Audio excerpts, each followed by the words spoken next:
देखते होता हमारे उड़हिया बैठी के पिपरा के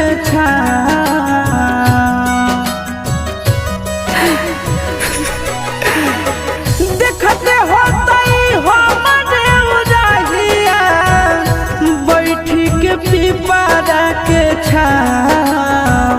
रुक रुक रुक अरे टरेनिया रुक रुक रुक रे टरेनिया ले ले चल जनुआ के गाँव रुक रुक रुक रे टरेनिया।